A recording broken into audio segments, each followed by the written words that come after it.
Welcome to the Unstoppable Product Pioneer Podcast, the podcast for business and product leaders ready to turn vision into execution and misalignment into momentum. I'm Tamar Stolz, and I'm on a mission to help you create clarity, streamline execution, and drive meaningful results. In each episode, I sit down with industry experts who share their insights, lessons, and wins, giving you the tools and strategies you need to turn alignment into your superpower. It's time to own your expertise, lead with clarity, and become unstoppable. Hello, everyone. Welcome back to another amazing episode of the Unstoppable Product Pioneer Podcast. I'm super excited to be joined today by a very special guest named Cory Blumenfeld. Welcome, Cory. How's it going, everyone? Thanks for having me, Tamar. Hello. I'm super excited to have you here. Cory is a founder and a successful entrepreneur. He has built out multiple software businesses, and he is going to share some wisdom that he has gained over his journey of entrepreneurship and different challenges, experiences, and wins that he's encountered to, help us become better at whatever it is that we're doing. Super excited to have you, Cory. Why don't you give a proper introduction to who you are, what it is that you do, how you got here? Take it away. Yeah, no, I'd love to. I'll try to keep this short. So I've always envisioned myself as a builder. Just didn't know when I was growing up. I thought I was going to be a doctor, and that's what I spent my whole life working towards. And then in my last year of university, and prior to that, I'd started a business, but I didn't know it actually was a business. It was just a way to pay for school in the summer. I did like driveway sealing. So it wasn't a business. I just went door to door and made money to pay for school. And so last year comes around, I'm struggling, and I signed up for this course, Entrepreneurship for Science Students. And I just fell in love with the concept. It just felt like that was something I was always supposed to be doing. One thing led to another. It took me a while to find the team, but I got into tech. I just was infatuated with it and launched my first business. We worked with hospitals across Canada. I'm Canadian. And that, I joke around, that was my MBA, but I learned how to build a product. I learned how to work with product teams. I learned that process is super important, right? I learned that you have to be super focused. I have ADHD. So, if I'm not focused, if I'm not communicating well with the team, things don't get done, and you just wind up spinning the wheels until things happen or just everyone goes crazy. And so wound up selling that business after 6 years, and I just knew right away that there was all these things that I learned, in terms of product, in terms of operations, in terms of marketing, sales, that if I had another shot, it would be so much easier the second time around. And one thing led to another. The next business found me, and I took all of those learnings in terms of focus, good operations, good process, good product strategy, and we launched this business in the U.S. healthcare system. As I mentioned, I'm Canadian, so we started becoming the experts in Medicare and U.S. health insurance, and I had no experience doing that before, but we just figured it out as we went along. But early on, really what we wanted to do with that business was develop a really good process for how we built up the product, how we got information from our end users and implemented that into the product. But also what we did was we didn't wait around to start building things until everything was perfect. We just started getting data and manually doing everything and learning on the go. And that was an amazing experience. We partnered with financial advisors across the US, and product's still going strong, but I learned so much about working with product teams in that process, and I led up product working there. But yeah, long story short, I'm a self-titled product person. May not always be the best at it, but it's I think one of the most important things for a lot of businesses to really understand how to build out a good product and build something that actually adds value to people. That's awesome. That's really awesome. So why don't you share with us what's the magic? What does it mean? Why is it important to build out a really great product? I mean, you can have the best idea in the world, right? You can have the best technology in the world.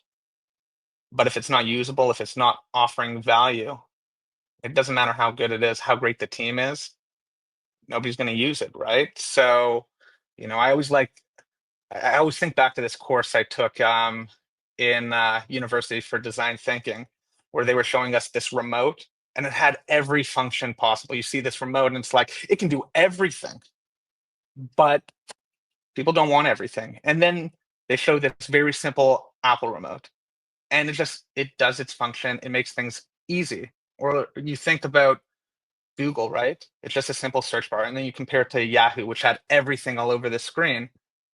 And who won that battle? It was the tool that just it did its function. It did the one thing that was super important. So, for me, when I was thinking about building a product, the first business where I joke around and I say I got my MBA, which it was everything. We tried to do everything for everyone, and we didn't wind up doing one thing really well. The second business, this is what we do. This is how we do it, and we're really just focused on this core thing. So I would say like my biggest takeaway was always just how do we make this more simple? How do we get more focused? How do we continue to deliver value? Because people don't have a million problems, or maybe some people have a million problems that they want solved, but a lot of times there's a core problem they've come to you to solve. And that's how you earn trust. That's how you build value. And then from there, once you really capture that value, you can start to add. But a lot of times we try to do everything all at once and we wind up doing nothing. Yep. That's very powerful. Absolutely. I mean, that goes not just for professionally at our jobs, but in life in general. I just feel like that whole concept, right, of being able to, and you tapped into so many different like important things that I'd love to like zoom in a little bit more on, but just this idea of being focused, but also being consistent. Like Yeah. that's something that, that's a point that is not, it's sometimes I feel like consistency can be it's more exciting maybe to be consistent about something that you're doing that you have to do or that you enjoy doing. That maybe isn't like the funnest thing, but like that it's valuable for your team, or like that it's going to bring you the results you need, so like you do it. But I'd love to hear some thoughts about being consistent, or staying focused on something that maybe is not super exciting to you. It has to happen, but maybe you're a designer, or maybe you are a manager on a product team, and there are things that your stakeholder wants you to do that you're not super excited about, but you still have to, maintain consistency in order to see success. Like, I'd be curious to hear any challenges that you or your clients have encountered, and, what are some strategies or ways to make that consistency more exciting. Love that question. And I put on my entrepreneurial hat and founder hat here. And this is just for me personally, but I thrive on the boring work, right? A lot of people want to be working on things that excite them. And I think a lot of the times in business, most things, the behind the scenes, they're not fun. They're grueling. It takes a lot of time. They're boring. But those are the things that move the business the furthest, right? Those are what defines the success of the business. So for me personally, I think, as a founder or as a leader within a business, as a leader on the product team, having that like defining the value, getting everyone aligned on a shared mission and shared goals, it really can help people understand why they're doing the boring work, right? Explaining how the boring work relates to KPIs, or relates to the business growing, is super important. And I find that a lot of times we as leaders or business owners or entrepreneurs forget to really align the business and the individuals working at the business around these shared goals, or showing how these small boring um, tasks do relate to the overall success of the business. And yes, there's going to be things that just have to get done, but there are ways to do it. For me, I try to game if I'm doing like data entry or I'm building lists, I try to gamify it. Uh, that's how I do it, but it might not work for everyone. But coming back, I think it's like the why, having the why early on. So if we go back to my first business, we didn't have a strong why. Every day was just something new. And it wasn't every day, like every couple months, it was just, we're doing this because this, and then it would change. And I think early on, especially for product, really understanding what the why is, it's going to make things a lot smoother. I've seen this, product teams hate changing things, week after week. Like if you're constantly building stuff and then all of a sudden you're just like, oh, let's scrap it. It just feels like nothing's getting done. So, for that boring work, a lot of times having a strong why, really giving examples of value that's being created for the end user or the customer can go a long way. So at least that's what I found in the past. Yeah, absolutely. It's funny. I'm sitting here thinking like this, it resonates a lot with me because in a lot of the work that I do with workshop facilitation and, just team collaboration, brainstorming sessions, one of the first questions that I ask always, and this has been always my $1 million question since I was like little, like in school, like I always remember asking, like, what is the problem we're trying to solve? Because I'm actually a problem solver, right? So what is the problem we're trying to solve, or what is our goal here? And what's fascinating to me is that more times than not, we don't know how to answer the question. We have a lot of problems. There's a lot of challenges. There's a lot of frustrated people in this room, but we can't answer what is the problem we're trying to solve. Exactly. I think a lot of times there's a million problems, but the truth is you can't solve every single problem all at once. And I myself I think that I'm not alone in this. It's prioritizing the problems. Like, what are we going to focus our energy on? What is going to move the business or the team forward? The small problems, they can be solved, but it's a lot of times we fear going after the big problems and solving those first and prioritizing. We think that we need to solve everything, right? A client or a user, there's some fire, right? Some bug, something is happening, and it's like, oh my God, we need to solve this today. But the question is, do we need to solve that today? Is that going to get us closer to that big goal that's set for the company? Is this going to drive engagement? Is this going to drive revenue? Sometimes it may, but other times there's other ways to deal with it. And I think that prioritization is a huge factor in this. And, a lot of times we set too many goals as well.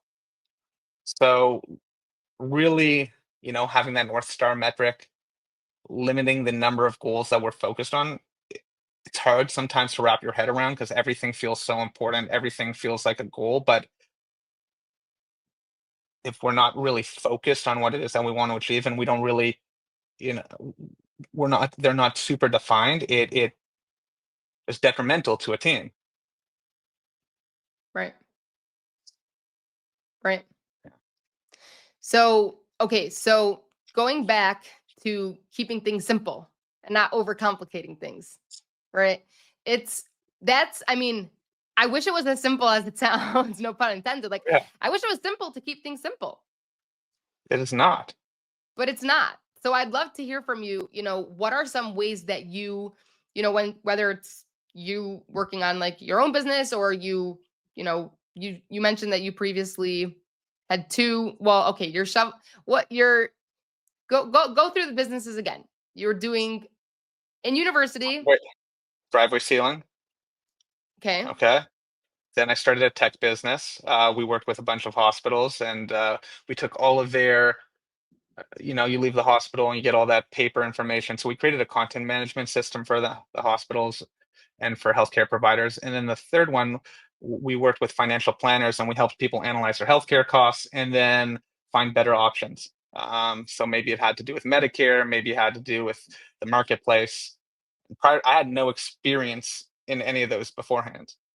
But yeah, those were the three businesses that we started, Fascinating. worked on. Okay. So being a founder, right, of those three, and each of them looking, very different, but having some sort of, consistent, like there's a problem that you want to try to solve, coming up with, building out, creating some sort of innovative, creative solution to solve that problem, right? And then successfully executing on it. Yeah. Like, what were some ways or strategies that you had to try to simplify that process of, I feel like it probably lays more in like the second and third process of, once you've identified that there's a problem, right? Now, how am I going to come up with a creative, innovative solution? And then how am I going to deliver and execute on that? So like, I'm curious Yeah. to hear from you. What are some ways that you like maintained, right? You said keeping things simple, maintaining focus and consistency. So could you like walk us through, I guess, pick one business and what we're like using that, framework that you laid out for us, right? Keeping it simple. Keeping it simple. What's the second one? Consistency. Consistency. I'm missing one. Keeping it simple. Focus. Thank you. Keeping it simple, maintaining focus, and being consistent. Yeah. I like to actually compare the second, so the first tech business to the third tech business, right? Okay. And there was this transition, right, where I left the second tech business where I was like, okay, if I could do things different. And that's how kind of I like to look at things, especially in this space, when we're talking about focus, right? In terms of focus, we would learn stuff from customers, or we would have ideas, and we would just think it's like, oh, we learned something new, we have to implement it, right? So we were just changing things too much. And I find a lot of times, like, if there's a problem and things aren't working out, we just feel like we need to just change things up, right? And so we get into this cycle of just, okay, trying to solve problems before we have enough data. And so that was one big takeaway with the two businesses, right? The second business, it was just, okay, there's a problem, we need to give it time and test it. So that was one thing that was super important, right? The other idea of like extreme focus. With the first business, it was like, sure, you could say we were focused. We knew there was this grand problem we wanted to solve, but we never really questioned ourselves, are we focused enough? And with the second business, or with the third tech business, we would say to ourselves, like, can we make this like more simple? Like, can we simplify things for us, right? We only do one thing. This is what we're solving. This is the one problem we're solving that we're working towards. We can do everything later, but this is the core problem that's going to allow us to do more later. We have to validate that. With I was just going to CoHealth was the first tech business. Caribou was the second one. So with CoHealth, it was like, okay, we need to solve all of these things, right? So we really needed to focus. What was the one thing we were going to be better at than everyone else? In terms of consistency, being focused and consistent with that, being consistent with how we communicated things to the company. I think that's important. Consistency, there's a lot to it, right? And I would say that, just being consistent in your approach to people, to the business and sales, all of that stuff, like not changing up the process every single day, and committing. I think committing is super important, right? Like, you commit to something and you do it. You do it until you have enough data. So I'd say that was an important thing. I think with the second, like with Caribou and between CoHealth was, if we build it, people will come. There's so much value. We'll figure it out as we go along. With Caribou, we started with the business problem, right? We needed to know, ideally, it's great, like, build out something, and it can have huge impact. But if you can't find a buyer, it's hard to sustain the business. So that was a big takeaway, right? Starting with good business process in place and validating that there was a buyer, that it was creating value early on. And then the third thing you wanted me to touch on, Well, the I third think you point, kind. do you remember? Yeah, no. I think you kind of got it all. I think we got it all in there, right? Like, Yeah. with maintaining that consistency, right? Keeping things, Yeah. we had said keeping things simple, right? Maintaining focus and then keeping it consistent. But I think that Yeah. you captured, yeah, See, that's the right. thing. Nothing's actually simple. Even being simple isn't simple, right? And I think when it comes to keeping things simple, another point, it's, a lot of times it's like we overcomplicate things. Like there's 100 problems we need to solve. What is the one, two, three problems we're actually going to focus on? Like keep it simple. Do the most complicated problems, but like it's just the mindset of building the business, right? Like when we're building for the users, if the product is too complex and they look at this product and they're like, well, how does this work? That's challenging. But like if we're thinking about a business model, if it's changing for every single person and if it's so complex, like especially now when I think about business models, the best business models are the simple ones. It's like A plus B equals C, right? Right. So, things in the background are not always as simple as they appear, but at least to the general public or the users or your customers, it needs to be simple for them. Like the value just needs to be clear. And so when I say keep it simple, I'm thinking about, maybe the process needs to be super simple. It can't be complex for the company to scale. And then for the end users, they just need to understand. It needs to be simple for them. But how we do it, how Google powers your search, is probably the most complex thing. But we look at the Google page and we see a simple search bar, and it's like we already know what it does. It's super simple. Like Google's the most simple thing. If you talk to any non-product person, they're like, "Wow, I know what Google does," but it's the most complicated thing in the background. Right. Yeah, That's so true. I never even thought of it like that, but that's so true. Right. Right. So Focusing on one thing. It's kind of what I think. But I was talking to a friend before this, and it was funny because we were having the same conversation. And it's like, everything you need to do. You need to keep it simple. But the hardest thing, now you need to figure out how to keep it simple, right? That's the hardest thing. It's complex. So, there is complexity in the simplest of things. Right. Right. Yeah. Wow.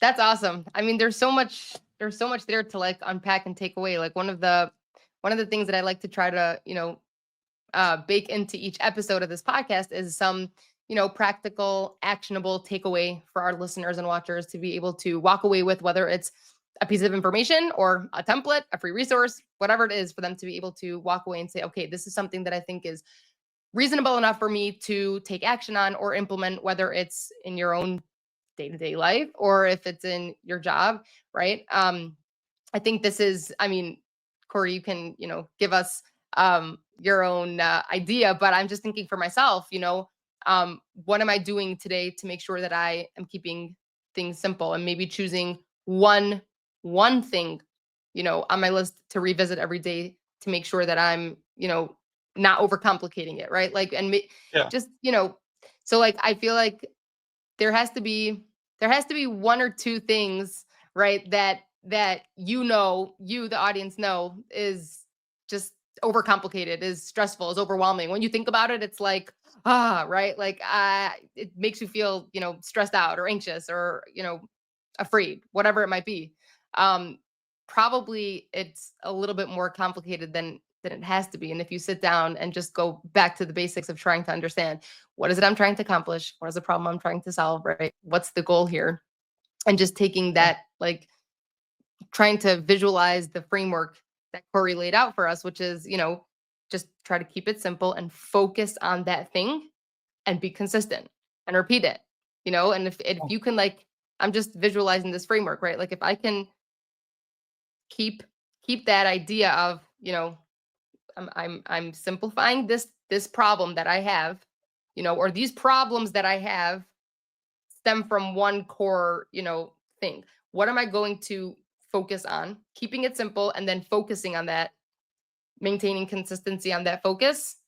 I feel like that's just so powerful. And only with one problem. Exactly. You can't do it with so many. I'm thinking about this. So I'm very solution oriented, right? So I think something important is also not to dwell on the problem, right? Yeah. Start, acknowledge the problem, focus. We don't want to jump to a solution, right? In product, it's like, don't like jump to the solution, but we want to be solution oriented. And the question is, how do we get the data to inform or to find a solution to the problem, right? Also, as you were saying that, I think of books that I recently read, and Atomic Habits does a really good job at breaking down um, how to implement habit change, right? And it's start small, like 1% improvement every single day. And the way that we do this is we break it down into small, like goals that help us get to this bigger um, goal that solves a really big problem.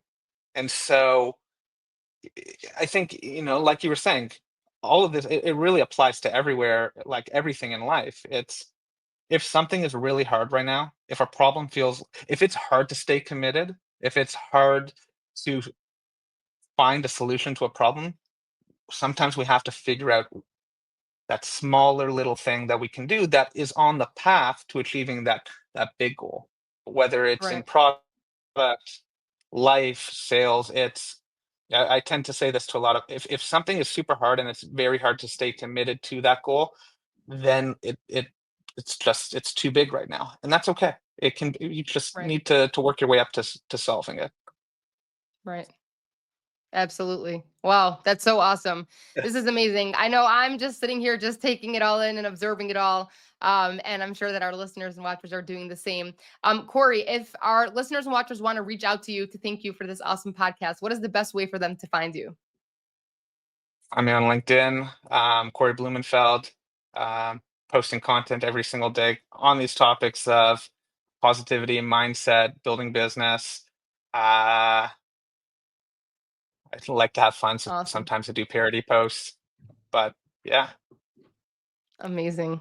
Okay, super. Well, we'll make sure to include the link in the description. Thank you, everybody, for watching and listening and tuning in. Cory, this was really amazing. Thank you so much for your time and your valuable insights. I know that I for sure have gained, and I am 100% positively sure that everyone that is listening and watching gained as well. So thank you so, so much for your time and for your insights. Thanks for having me. Really appreciate it, Tamar, and everyone listening. Thank you. Really appreciate you taking the time. Grateful. Thank you. Amazing. Okay, thanks. Thanks for tuning in. If you enjoyed this episode, please be sure to like and subscribe and leave a review. And of course, please be sure to check out our awesome community where you can connect with podcast guests, like-minded professionals, and be surrounded by others excited by your success. Keep pushing for impact and unlocking unstoppable growth. See you in the community.